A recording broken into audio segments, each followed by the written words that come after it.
All right. My holy brothers, I'm so excited. This is like the second time. Mark, man, I can't see your beautiful face. It's so dark. Hold on, let me put some light on. You don't have to for me, you know.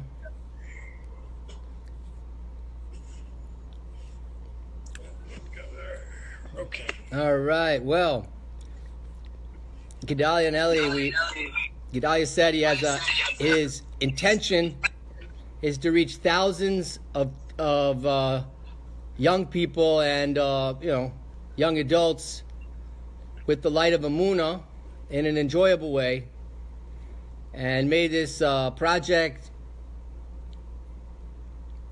reach to people who need it. All right, 2 quotes. Where are they? Can you share them? Yeah, I'm taking. I need to let you share them, or you got it? What? Yeah, you could share it. Should I read them or? Yeah, you could read them. That sounds great. If you won't be better tomorrow than you were today, then what do you need for tomorrow for? What do you need tomorrow for? Again? If you won't be better tomorrow than you were today, then what do you need tomorrow for? If you won't be better today, What do you need tomorrow for? and what do you need tomorrow for? Visually see it? Yeah, can you screen share it? Yeah, one second. Abba? Yeah, do you want to come learn with us? Who are you learning with? Mark and Gedalia W. Wax? Yeah. Yeah. That is super cool. Wait, Mark who? Mark. Like, Mark, Uncle Mark. New one. Yeah. Oh, cool. That's really cute. Come on, join us. We're recording it audio, so no one's face is Did you there. see that commented on your YouTube video? No, not yet. Oh, okay, fine. I was just curious. All right, number 1. If you won't be better tomorrow than you were today, then what do you need tomorrow for? Wait, say it. If you won't be better tomorrow than you were today, then what do you need tomorrow for? Who would like to summarize that in their own words? Me. Anybody? Anyone? Anyone? Could. Yeah. If you can be better tomorrow than you were today, then what would you need tomorrow for? You want to summarize it? You want to summarize it? Gedalia just did, right? I'll take a shot. Thank you, Uncle Mark. So Thinking. we always need tomorrow because our whole goal is to just be better. Even if we had a day where we're kind of lateral movement, not a lot of growth, not better necessarily. If you're given that next chance of another day, which is tomorrow, which is not guaranteed, Wait, what time is it? you need that day to Soon will do what you can to be better. And if it's not that day, maybe the next. But if you're blessed to have a tomorrow, French fries. you must focus your intention to,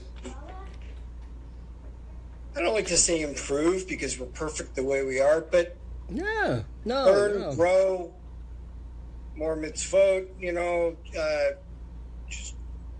just a little something better, a little something more. Yeah. Hashem accepts us unconditionally.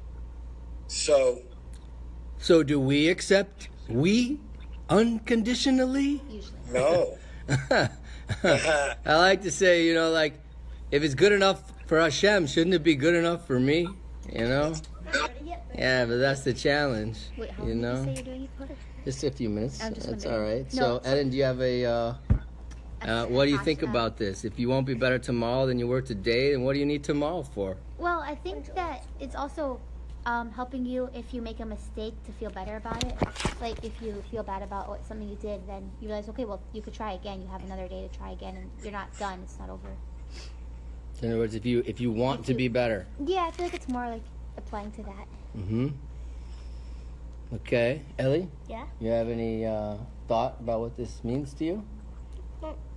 But I also If you don't won't be like better it. tomorrow, what do you need tomorrow for? I don't really like it because you have You need tomorrow, since Hashem this world, because we want to get better, but also for us to enjoy it. Yeah. Yeah, good point. I mean, what if that was even one way to look at it?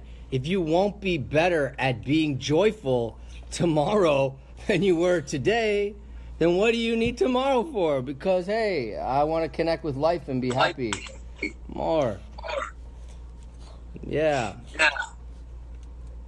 You know what's interesting about this is, I think he posed this question as more of a question, not a truth, because it's not saying that you won't be better.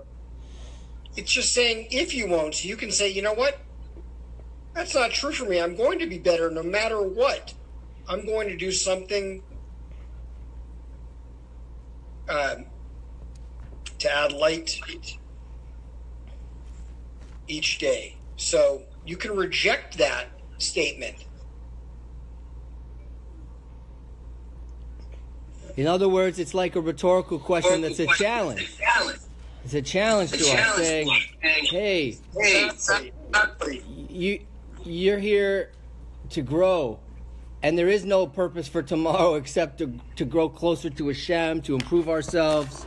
So if I have no desire to do that, I don't need a tomorrow. Pirkei Avos says, Olam hazeh doma leprosdor. This world is a passageway. A narrow bridge, right? So what do we need tomorrow for another chance to start over and grow and go for it again. All right, let's go on to the next one. Since also, when you launch mine, you get another life even sometimes. Good point. If you did, remember the story about the prince? Problem is, the thing is in the way. Remember the story about the prince and how he wanted to, like... Should I change, should I put that quote on the one that I put up on Friday, or should I keep it? Yeah, I think you should. Add it. Very experienced.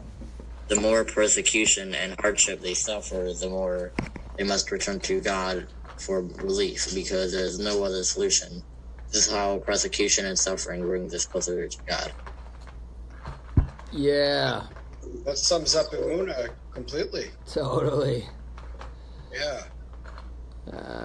It's just crazy how so many of us, myself totally included, have to be 100% cornered until we're like, okay, I need help.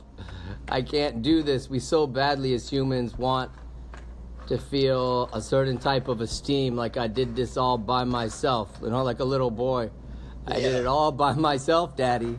I didn't need you. But that's not our goal, I guess, Our goal is to realize we do need Hashem, and we were never meant to do it on our own to begin with. Right, nothing we do is on our own. Very good. Like the very fact that... Yeah. Oh. For me, I get bashful about asking Hashem for help. It's a struggle because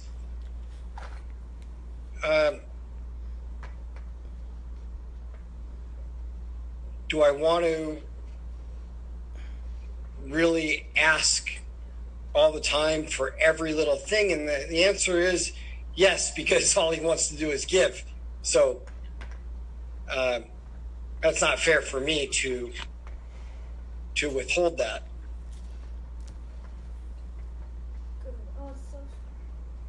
So it really brings up that distinction between Rabbi Arush Shalita and others talk about how sometimes asking for things can be a veiled complaint. As if I'm good with what Hashem sent me, then why am I asking for it to be different? But you're not saying that at all, Mark. You're saying, I'm good with the way it is, but there are certain things I need, and Hashem wants me to ask for those things. It's not like I am complaining, please Hashem, I can't stand this financial situation. No, Hashem, you want me to ask for help. If you didn't, I would just say, okay, no problem. I'm good, right? Right. So it's important.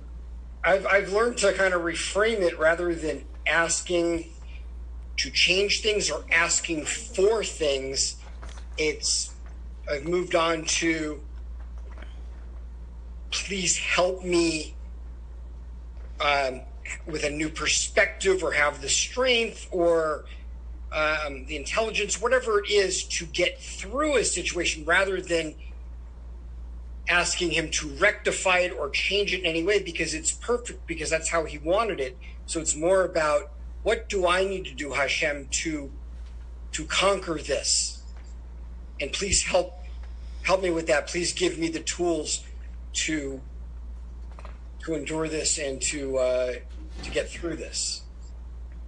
Because I know that I can't do it on my own. Only you can help me, and I really need your help. Yeah. It's like, saying, Uncle, What?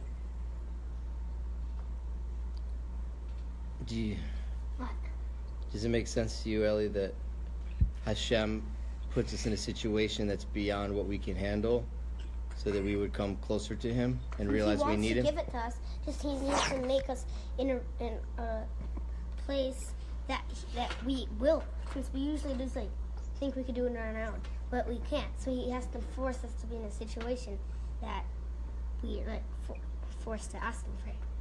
That's right. Wow. That's why He put us in Mitzrayim. Yep. That's why He put us in Mitzrayim too? So we would learn to cry out, as you're saying? Or? So we learned to talk to Him. So we learned to talk to Him. When it got too hard at the end, they forgot about Him the whole entire thing. At the end, we finally remembered Him after it got so bad. Wow. And that's interesting because the pasuk says, Ellie, over there, that Hashem remembered. Do you remember that line somewhere in Shmos? Hashem remembered His people. Right after it says Hashem called out, they cried and cried from their hard work and their compressed spirit, right? So you're saying, when we truly remember Hashem, then Hashem remembers us. Now, Hashem remembered us the whole time, but what does it mean He remembered us? He made us remember Him. Whoa. What does that mean? That's cool. We forgot about Him for so long. So He inspired us to wake up. Yeah. Wake me up. Wake me up. Rabbi Arish, he said that the most important thing to pray for is spiritual awareness. Wake me up, Hashem. Make me awake more than anything else, which is Amunah. Amunah is spiritual awareness, belief. But I have to be awake. I was talking to a guy earlier today, and he has a special pattern where his mind puts him to sleep and he forgets all about, he's like complete denial of everything not good in his life, and he cannot remember. And he should have awareness. He should have awareness. It's so amazing. Yeah, awareness is huge. Yeah. They say that Hashem doesn't give you more than you can handle, but I disagree. He does give you more than you can handle so that you do lean on Him. And as the ultimate giver, He wants to be called on it. He gets so much pleasure out of giving, just as we do as human beings. We want people to ask us for help. There's nothing more rewarding than when someone calls upon you and you can be there for them. Totally. I like people say, I totally hear you. People say, God never gives you more than you can handle. And I like to say, except for the times that He does. Right. But you're adding to that so profoundly to say, hey, those are very intentional, overwhelming times. And Rebbe Nachman is showing us that that's the time to cry out.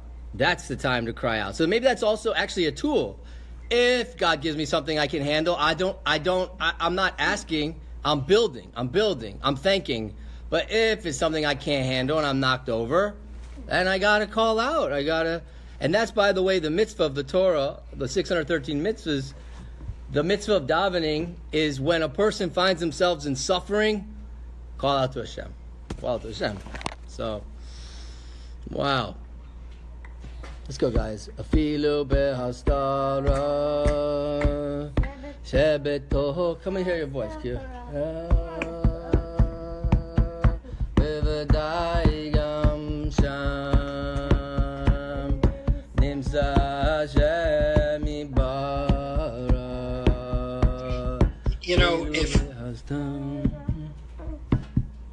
yes, Mark. with hashgacha pratis, if Hashem is in every minute detail